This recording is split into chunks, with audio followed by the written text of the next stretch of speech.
Hello விவாஸ், ஸ்ரீ ஜெயா சமையல் பெங்களூர் கிச்சன்லேருந்து நான் தான் உங்கள் ஜெயா பேசுகிறேன். இன்றைக்கி ஒரு வித்தியாசமான உப்புமா உங்களுக்கு செஞ்சு காட்ட போகிறேன். இந்தமாதிரி உப்புமாவை நீங்கள் தமிழ்நாடு பக்கம் அவ்வளோவா செஞ்சுருக்க மாட்டீங்க, இங்கே பெங்களூர் பக்கம் இருக்கிறவங்களுக்கு தெரிஞ்சிருக்கோம். பாருங்கள், மொச்சக்காயில் ரவையில் உப்புமா செய்கிறேன். அதே மாதிரி இதுக்கு வெங்காய சட்னி, வெங்காயம் தக்காளி தேங்காய் சட்னி.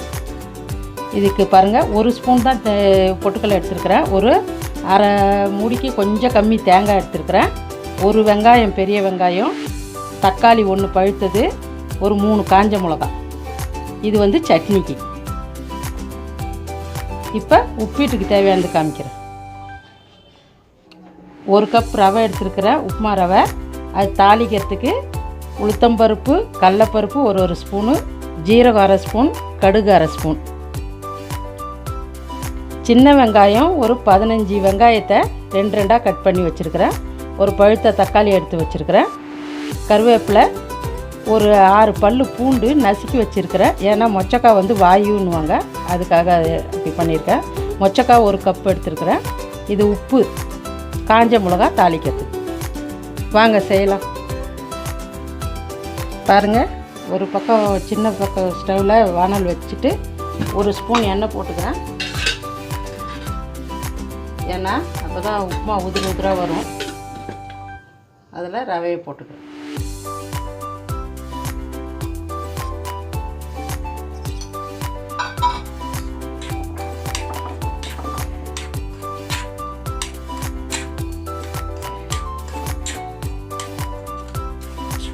பாருங்கள், ரவை வறுத்துக்கிட்டு இருக்கிறேன். இது கொஞ்சம் சிம் பண்ணிட்டேன் ஸ்டவ்வு. இப்போ அந்த பக்கம் உப்புமாவுக்கு தாளிக்கிறதுக்கு எண்ணெய் போட்டுக்கிறேன்.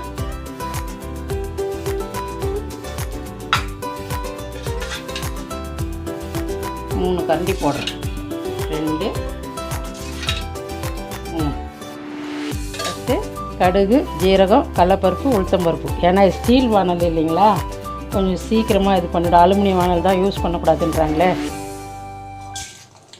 அதனால் எல்லாம் சீக்கிரமாக இது வறுபட்டுடும்.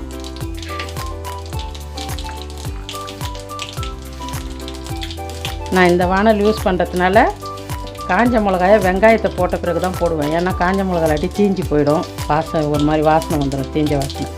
பாருங்கள், எல்லாம் பொரிஞ்சிடுச்சு. போதும், சின்ன வெங்காயம் போட்டுக்கிறேன்.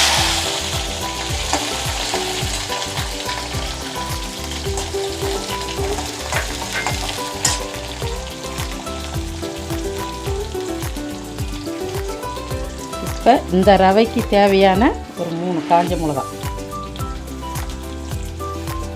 பாருங்கள், ஒரு 3 காஞ்ச மிளகாய் கிள்ளி போட்டுக்கிறேன். போட்டுக்கிட்டு இது கூடிய இந்த அவரைக்காயை போட்டுக்கலாம். ஏன்னா இது கொஞ்சம் சீக்கிரம் வெந்துடும். இது இருந்தாலும் ஃபஸ்ட்டு இது போட்டுக்கிறேன், அப்புறமா தக்காளி சேர்க்குறேன். இப்போ இந்த தட்டி வச்சேன் இல்லைங்களா பூண்டு, ஒரு 6 பல், அது போட்டு கருவேப்பிலை கொஞ்சம் இப்போ சட்னி தாளிக்கு எடுத்து வச்சுக்கிட்டு இதுக்கு கொஞ்சம் கருவேப்பிலை போட்டு வாங்க, இது வதங்கட்டும். இப்போ ரவையை பார்க்குறேன்.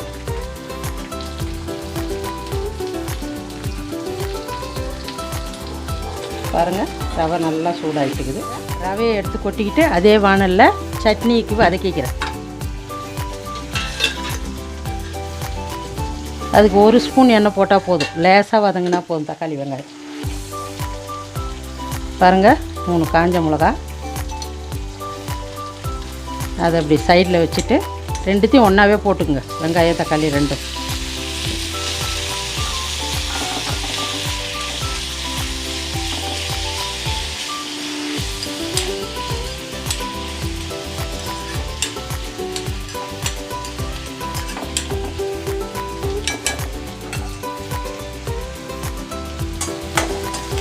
பாருங்கள், அவரைக்கொட்டை நல்லா வதங்கிடுச்சு. இப்போ அது கூட தக்காளி போட்டுக்கிறேன்.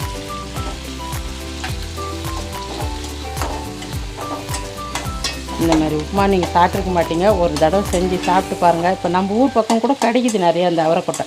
மொச்சக்கொட்டைன்றாங்க. பச்சை மொச்சக்கொட்டை. இது ஊற வைக்கிறது இல்லை, பச்சையாக இருந்து சீக்கிரமாக வதங்கிடும்.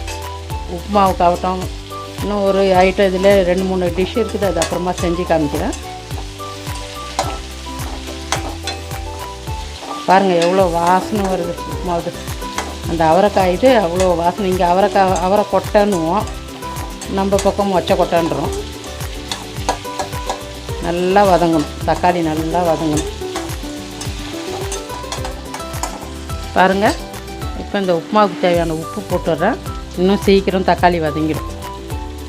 கல் உப்பு தான் போடுறேன்.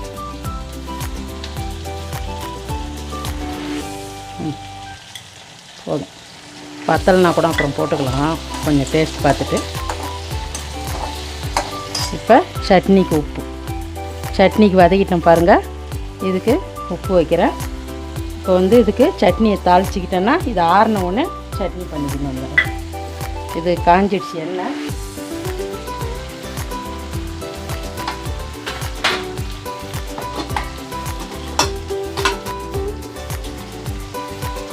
அதுக்கு கொஞ்சம் உளுத்தம்பருப்பு, கொஞ்சம் கடுகு, ஸ்டவ்வை நிறுத்திடுறேன் நான். கொஞ்சம் ஜீரகம் போட்டுட்டு இந்த கருவேப்பிலை இருக்குது இல்லையா,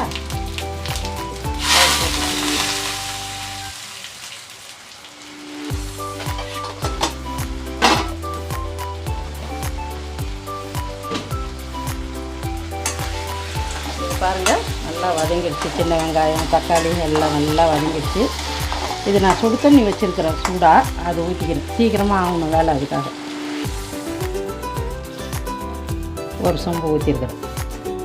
இந்த ரவைக்கு ஒரு சொம்பு ஊற்றிருக்கிறேன், போதும். இது ரவை மீந்தா ஸ்டாப் பண்ணிக்கங்க, கிண்டக்குள்ளையே நான் சொல்கிறேன். அப்படி ஜாஸ்தியாக இருந்தால் நிறுத்திடுறேன், இல்லைன்னா இது அப்படியே இருக்கும். அது தண்ணி கொதிக்கணும் நல்லா.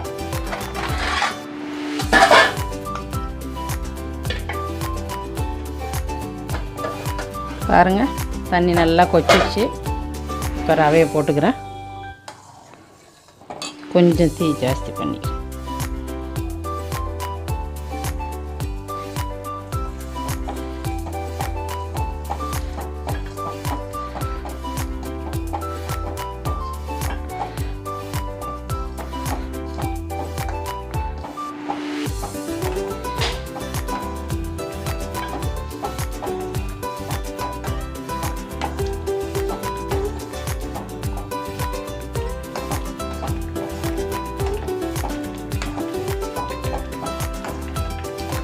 பாருங்கள், கொஞ்சோண்டு நிறுத்திட்டேன்.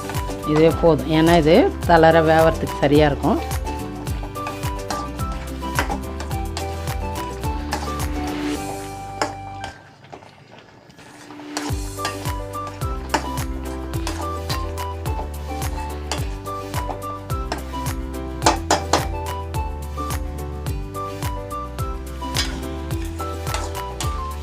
உப்புலாம் திட்டமாக வந்திருக்குது.